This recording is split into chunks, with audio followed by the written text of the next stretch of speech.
Assalamualaikum warahmatullahi wabarakatuh. Sahabat cahaya, dimanapun berada, semoga dalam keadaan sehat dan sejahtera. Kali ini saya ingin sharing tentang satu ayat Madaniyah, yaitu Quran Surat Al-Baqarah ayat 216. Adapun artinya sebagai berikut. Diwajibkan atas kamu berperang, padahal itu kamu benci. Boleh jadi kamu membenci sesuatu, padahal itu baik bagimu. Dan boleh jadi kamu menyukai sesuatu, padahal itu buruk bagimu. Allah mengetahui, sedangkan kamu tidak mengetahui. Dari terjemahan ayat ini, ada beberapa poin yang bisa kita runtutkan. Poin pertama adalah dari surat Al-Baqarah ayat 216 ini, diwajibkan atas kamu berperang, padahal perang itu adalah sesuatu yang kamu benci. Poin pertama ini, Allah Subhanahu wa Ta'ala mewajibkan berperang, sekaligus mengungkapkan bahwa pada dasarnya manusia itu tidak menyukai perang. Karena perang akan mengakibatkan hilangnya nyawa, hilangnya harta benda, rusaknya lingkungan, dan seterusnya. Kewajiban berperang di sini adalah demi mempertahankan diri dan juga agama dari serangan musuh-musuhnya. Dari poin pertama ini, kita mendapat satu gambaran bahwa Allah mewajibkan berperang, tetapi kita tidak menyukainya. Padahal ada kebaikan di baliknya, yaitu menyelamatkan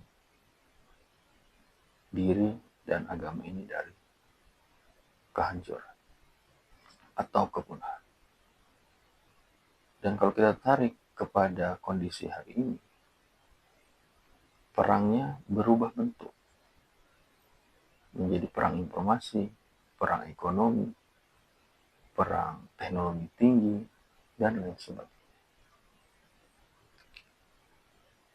Jadi kalau kita mau mempertahankan diri dan agama ini, maka kita wajib untuk menguasai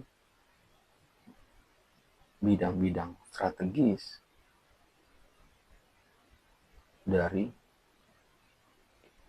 kompetitor kita atau musuh-musuh kita yang lebih dulu menguasai bidang-bidang strategis itu. Ekonomi, politik, teknologi tinggi, teknologi informasi, teknologi ruang angkasa, teknologi komputer, dan lain sebagainya. Intinya, kompetitor kita menguasai sains, baik sains yang sifatnya dasar maupun sains yang sifatnya aplikatif, yang sangat tinggi dan sangat berpengaruh dalam kehidupan sosial manusia.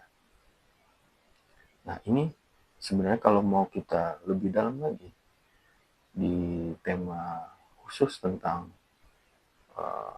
apa itu perang, mungkin bisa kita bahas di lain waktu. Jadi yang pertama ini adalah poin pertama ini, intinya Allah mewajibkan perang kepada kaum muslimin, walaupun kaum muslimin tidak menyukainya. Yang kedua, poin kedua dari ayat 216 ini, yaitu kalimat boleh jadi kamu membenci sesuatu padahal ia amat baik bagimu. Maknanya, jika Allah mewajibkan sesuatu dan sesuatu itu tidak engkau suka, maka tanamkanlah optimisme bahwa dalam sesuatu yang wajib itu terdapat banyak kebaikan bagi dirimu atau bagi diri kita. Para mufassirin menegaskan bahwa ini berlaku umum. Salah satunya adalah Buya Hamka dalam tafsir Al-Azhar mencontohkannya dengan obat. Banyak manusia tidak menyukai pahitnya, tetapi ia baik untuk kesembuhannya. Point of view dari kalimat yang kedua ini, boleh jadi kamu membenci sesuatu padahal ia amat baik bagimu. Ini mencakup seluruh perkara dalam kehidupan kita. Jadi kita harus bisa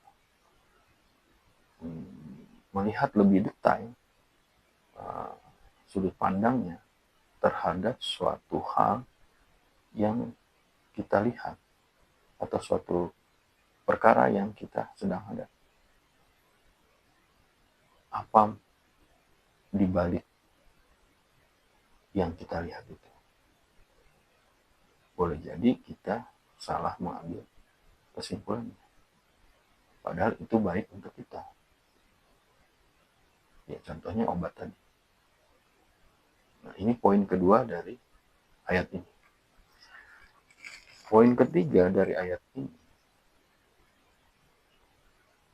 yaitu kalimat, dan boleh jadi pula kamu menyukai sesuatu padahal ia amat buruk bagimu.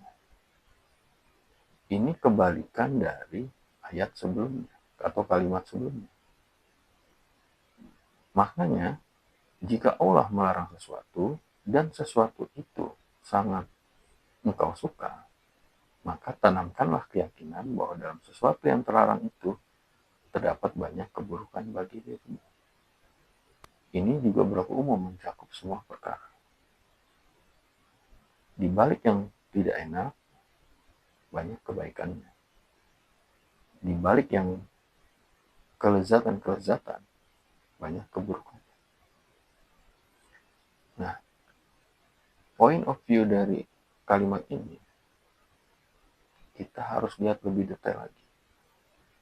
Apa yang dimaksud dengan ketidakenakan dan apa yang dimaksud dengan kelezatan-kelezatan. Yang kita pandang itu kelezatan-kelezatan. Padahal itu adalah perbuatan yang buruk bagi kita. Nah, ini harus kita pilah-pilah di dalam melihat perkara yang sedang kita hadapi. Seakan-akan itu lezat, kita menyukainya. Padahal dampaknya pada diri kita itu buruk. Nah, ini yang harus kita pelajari lebih dalam tentang kalimat ini. Poin ketiga ini. Poin keempat dari surat Al-Baqarah ayat 219 ini, yaitu Allah mengetahui sedang kamu tidak mengetahui. Allah Maha mengetahui sedangkan manusia karena keterbatasannya dalam hal ilmunya tidak mengetahui apa yang Allah ketahui. Karena manusia memiliki batas pengetahuan. Ini poin keempatnya. Jadi kita harus menyadari, menginsafi diri kita bahwa Allah lebih mengetahui segala hal daripada pengetahuan yang kita miliki akan segala hal. Demikianlah, semoga bermanfaat dan memberi cara pandang baru terhadap suatu perkara yang kita hadapi, saat ini maupun nanti. Semoga kita bisa melatih sudut pandang kita terhadap peristiwa-peristiwa yang kita alami, baik yang sudah terjadi atau yang sedang kita hadapi atau yang nanti akan kita hadapi. Wallahu a'lam. Wassalamualaikum warahmatullahi wabarakatuh.